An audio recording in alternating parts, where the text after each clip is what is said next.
Hello and welcome to Waseda University's English podcast series titled Rigorous Research, Real Impact. In this series, we dive into interesting conversations and stories from Waseda's vibrant academic and cultural community. I'm your host, Peter Chai, a PhD student in the Graduate School of Political Science here at Waseda. Today, we are exploring the complex and often contentious field of international relations in Northeast Asia. We will be discussing how history, identity, and politics intertwine to shape territorial disputes and national narratives, issues that are at the forefront of the region's current affairs.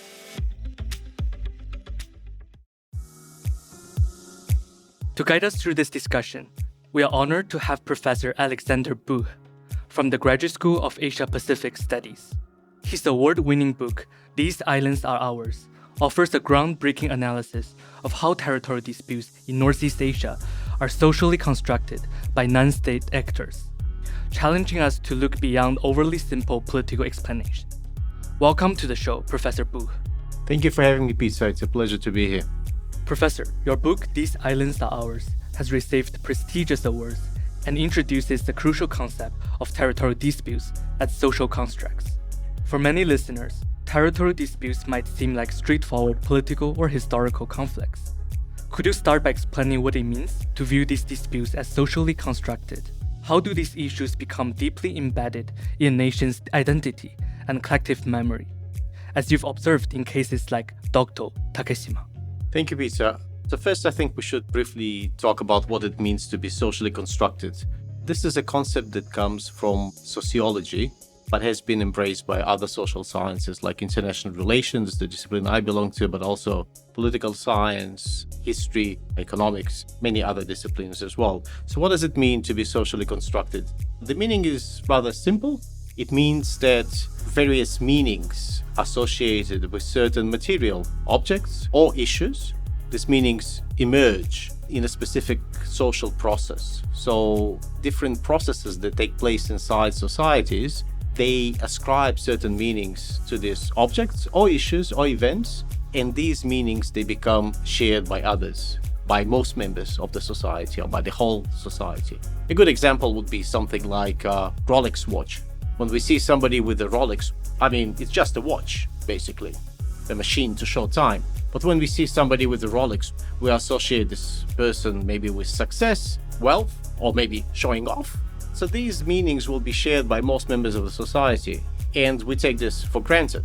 Everybody, I think, in the modern society, will share this understanding when they see somebody with a Rolex. But this meaning ascribed to Rolex, it emerges inside specific social processes, and then it's disseminated inside the society. So this is what we mean by social construction, meanings associated, again, with certain objects, issues, things. They emerge inside social processes. And this is what I mean by social construction of territorial disputes. Because in the case of territorial disputes, Asia, Northeast Asia, including Dr. Takeshima that you mentioned, the roots of territorial disputes, they go back to, the defeat of Japan, the San Francisco Peace Treaty, the way this treaty has been written, but the meanings associated with these territories, these disputed territories, they emerged inside or as a result of specific social processes that took places in various countries involved. Thank you, Professor. In your research, you highlight the role of national identity entrepreneurs, non-state actors who play a key role in shaping these narratives. What motivates these actors, and how do they elevate a territorial issue to a symbol of the entire nation? Right, this is a very good question, and this is one of the questions that I'm trying to answer in my monograph. And the simple answer, it depends. It varies from the case in question, the case of territorial dispute, and the country in question. And it also varies sometimes by time frame, so depending when these actors in different times in recent history, obviously they were motivated by different issues. They had different motivations to engage in this kind of activism. But as a generalization, we can say that not always, but quite often, the main motivation for engaging this kind of activism is related to economic interests or, their livelihoods, their basically material well-being. However, in the process, and again, this is something that I'm tracing in my book, in the process of the social construction, in the process, these actors, non-state actors, interact with the state. Quite often they request the state or demand from the state to engage more, to protect this territory, to demand the return of this territory, to be more active in this kind of activities. So in this kind of complex process of interaction between these non-state actors and the state in question, these territories acquire different meanings. They acquire symbolic meanings, the disputed territories, and quite often they became symbols of the nation. They acquire this symbolism associated with the nation's victimhood, quite often at the hands of the nation's loss, this kind of issues. Thank you, Professor. That's a great way to reframe our understanding of these conflicts.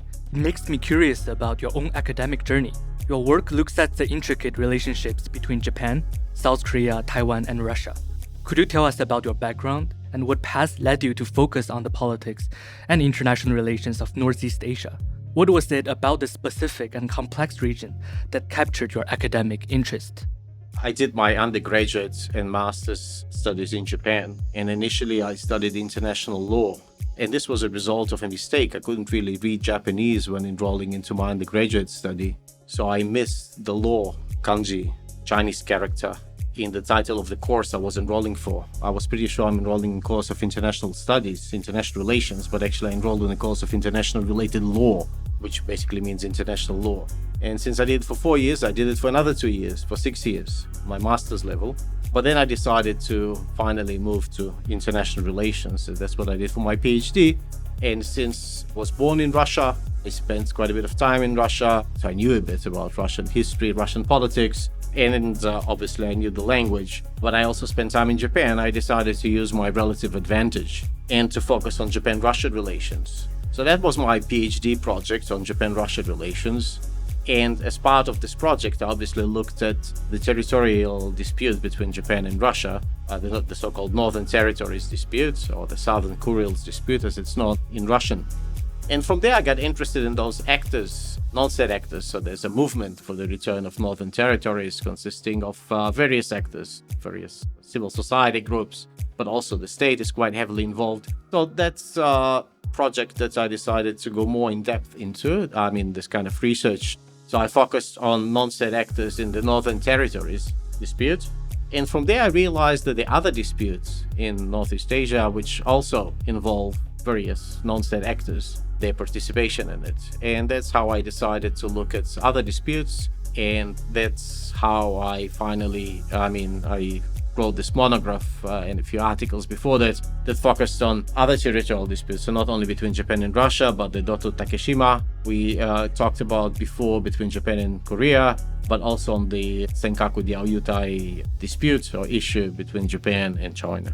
Thank you, Professor. May I ask, was there a particular event, a piece of research, or a personal experience that served as a critical juncture for you, solidifying your decision to dedicate your research to understanding the interplay of nationalism, identity, and territorial disputes in this part of the world? Thank you for this question. I don't think there was a specific event, but I think because I've lived in different countries in my life. I was born in the Soviet Union. I grew up in Israel, but I left at the age of 19, been living in Japan for almost 20 years combined, but also lived in many different countries. I don't have deep attachment to a specific country or a specific nation. And this is something somebody told me once, that researchers often research or interested in things that they don't have. So for me, this is something that I don't have. I don't have this deep attachment to a specific nation. I try to understand this emotion and this attachment and this feeling, but this is something that really interests me and fascinates me. And that's why I decided to focus in my research these issues of identity, national identity specifically. Thank you, Professor, for sharing your personal experiences. Your research is deeply engaged with Japan's role in the region and its relations with its neighbors. What makes Japan such a significant and rich environment for studying international relations in Northeast Asia? Being based at a Japanese university like Waseda, what unique perspectives, materials, or academic dialogues can researchers expect in your field? Well, overall, I think Japan is one of the best places to study international relations of Northeast Asia. One is because Japan is part of Northeast Asia, and at the same time, it also has deep connections with other parts of the world, with the United States, with Europe, with other countries. So you have all those connections in terms of people who visit here, like scholars, but also students. And another thing is Japan is really good in terms of libraries and archives, which are mostly accessible, open. So it's possible to do research here, it's possible to collect material. Japan also, the research environment is quite free, I think. So we're quite free as academics, we're quite free to pursue the topics that we're interested in. There are not many restrictions on the kind of topics that we engage with. So I think in this sense, Japan overall is quite a good place to be in. Waseda is a great university, obviously. It's great because it's located in Tokyo. It's great because it has a wonderful library, which I think is one of the best, if not the best, academic libraries in Japan. And I've been to quite a few. It's great because of the scholars and the students, definitely, who ask challenging questions. And it's also great because of the visitors and different talks that we have here. Scholars from all over the world come here, give talks. So we don't need to go too far to listen to get exposed to cutting-edge research in our field. Thank you, Professor. I agree with you that as a PhD student, I'm also benefiting a lot from Waseda's opportunities. Your answers were very insightful. For any potential future Waseda students listening from around the world, I'm sure they would be thrilled by the prospect of studying these topics with you. For students interested in the international relations of Northeast Asia, what makes Waseda's Graduate School of Asia-Pacific Studies, GSAPS, a unique and appealing place to learn? Well, so first of all, we're graduate school, meaning that you can do either master's or PhD or both with us. I think it's quite unique because we offer the possibility, so we are bilingual graduate school, meaning that we offer the possibility of studying in both English and Japanese. And it's very much up to the students which course they choose, but in terms of courses, they can choose courses in English and in Japanese as well. So for those who don't speak Japanese or international students who don't speak Japanese, this is a great opportunity to do a degree, but also to learn Japanese in the process. And those who do have a really good Japanese language ability, it's an opportunity to take classes in English and to improve the English, both in terms of speaking and listening, but also in terms of writing as well. And I think my colleagues, they're great experts that cover various aspects of international relations in Northeast Asia. So you get exposed to first-class researchers that look at international relations, so the politics, but also the economic aspect, the cultural aspect, popular culture, and we offer courses and guidance in all of those areas. So I think GSAPS is definitely a unique and a good place to pursue your postgraduate study. Thank you, Professor, for sharing GSAPS for prospective students. Could you tell us about some of the courses or seminars you teach, such as politics and international relations in Northeast Asia? What kind of intellectual environment and research opportunities can students expect when they join your seminar at GSAPS? I teach, the two courses that I teach, which I teach both in English and in Japanese. One is basically looking at nationalism and international relations. So this is a broad course. It covers various issues and disputes from around the world, including Northeast Asia, but not limited to. And we're looking at the role nationalism or national identity plays in shaping these conflicts. This is one course. In another course, I'm looking at the Korean Peninsula, and most importantly, Japan's relations with the Korean Peninsula. So those students that are interested in learning about Japan-Korea relations, the developments in modern Korea-Japan relations, this course would be for them. We basically start from the late 19th century and go all the way to the present day. So these are my two main courses that I teach these days at GSAPS. In terms of intellectual environment and research opportunities, the students have access to us at the library. They participate in other courses. So I think it's really beneficial for them intellectually. In terms of intellectual environment, I'm trying to keep it interactive. I don't really like lecturing. So my courses, they're based on interaction between me and the students. I do not try to impose my perception or my interpretation on them. I try to encourage them to think by themselves, how to interpret various issues, various cases that we discuss. We do quite a lot of group work as well. So I think students who like to interact with their peers, other students, but also to do independent work, search for material by themselves, I think they will find my courses quite appealing. Thank you, Professor. It sounds like a very engaging class. I have really enjoyed speaking with you, Professor Bukh.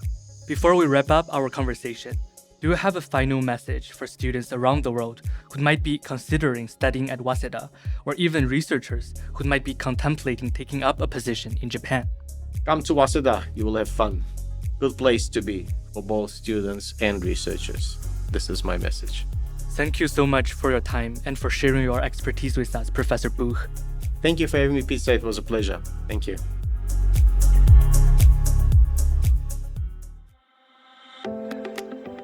And thanks to all our listeners for tuning in. For more conversations from the corridors of Waseda University, don't forget to subscribe and tune into the next episode on Rigorous Research, Real Impact. Until then, take care and stay curious.